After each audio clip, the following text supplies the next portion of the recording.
So come sit with me on my patio because today we're talking about interoception and feeding kids with ADHD and how to navigate the challenges that come with difficulties with interoception. So interoception is the ability to recognize internal body cues. So that can be like hunger, thirst, needing to go to the bathroom, or even body temperature. And just like with other sensory categories, kids or anybody can be overresponsive or underresponsive to these body cues or to interoception. And kids and adults with ADHD do tend to struggle more with interoception than their neurotypical peers. And we know that this difficulty with interoception is part of the reason why people with ADHD are more at risk for disordered eating. Here's the research evidence for that, in case you're like a nerd like me and you love PubMed IDs.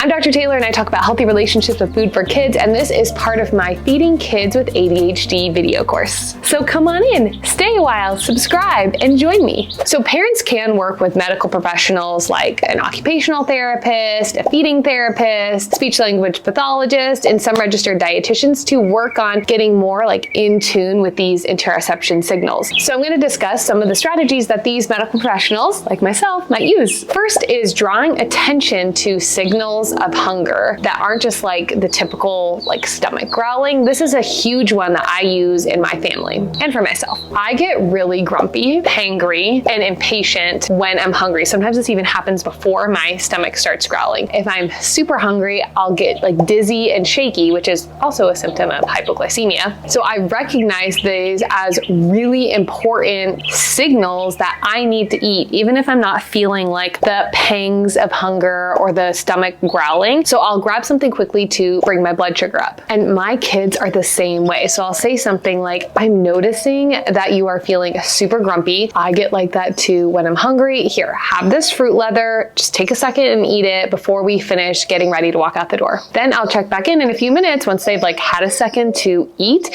And most of the time that makes a huge difference. So they're just like me.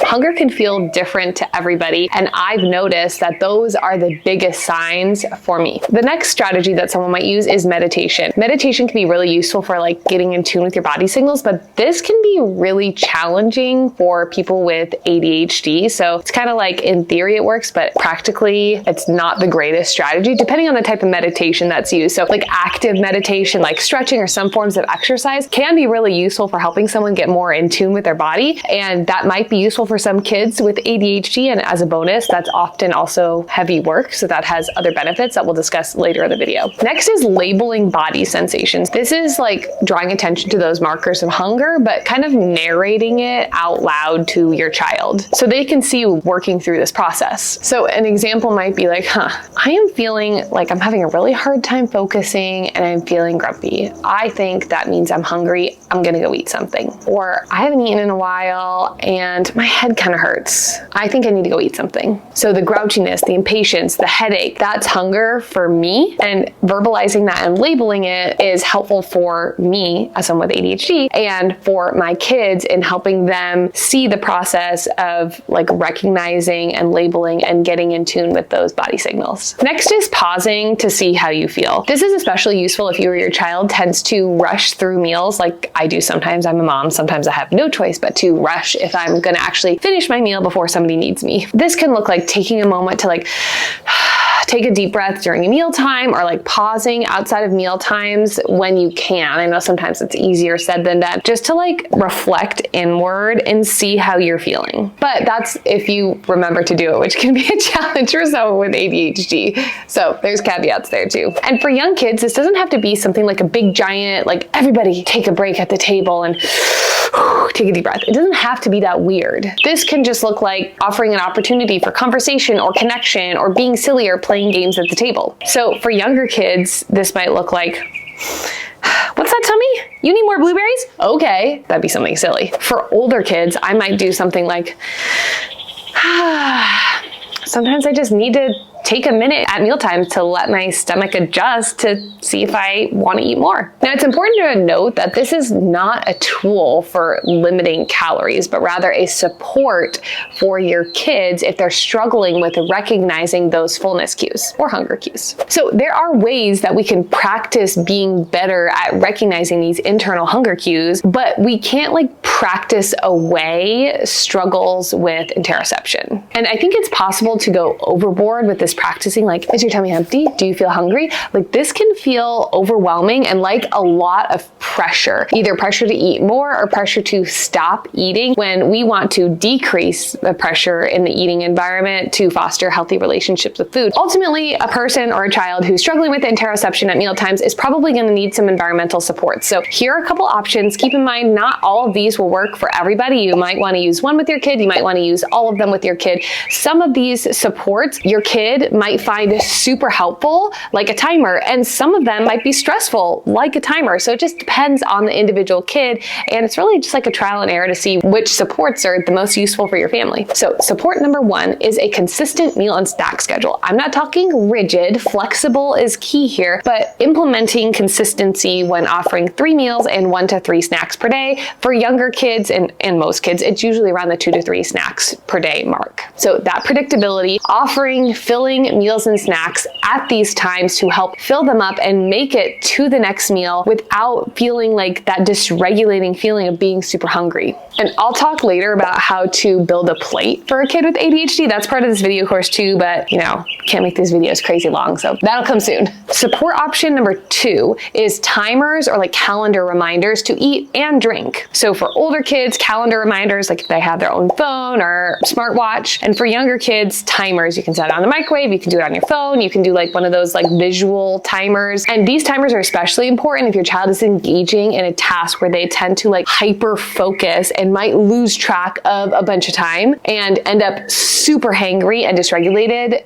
by the time they actually feel those hunger sensations. Support option number 3 is along the scheduling line, but a visual checklist or like a visual schedule for the day that includes meal and snacks. You can buy this one. It's a little pricey, but it's a great option. And if you want to like go all out and make your own, you can do that on Canva. But the dopamine rush of like checking something off on your checklist or moving a magnet from one side to the other can be huge for some people like me. So if that's your child, use that to your advantage and use this like schedule or routine chart option. Support number 4 is pre-made meals and snacks that are readily accessible and like ready to go. So if the urge to eat strikes or your child gets hungry or they use these like timer tools, but like let's say it's a timer and they're like, okay, timer, I'm gonna go into the kitchen to get something to eat, but now it's like a lot of work to prep, the eating motivation might go out the door. So we need something simple, easy, ready to go. My favorite options are Go Macro bars, Chomps beef sticks, Trader Joe's frozen meals. I'll also make muffins on the weekends sometimes when I remember or when I make time. I'll do like adult Lunchables for myself and I'll make them when I make my kids' lunches at night. Hard-boiled eggs, cheese sticks, Kodiak waffles, and then like pre-prepared vegetables, or I'll like batch prepare a bunch of vegetables or fruit, and then like easy, ready to eat fruit. So like an orange is harder work because you have to peel it, but like grapes, you just wash up the whole bunch and then they're ready until they're gone. An apple, you can just like wash it and eat it. You don't have to like go through all the effort of peeling it and cutting it if you don't want to. So easy to eat stuff, that's the key. Support option number 5 is habit pairing.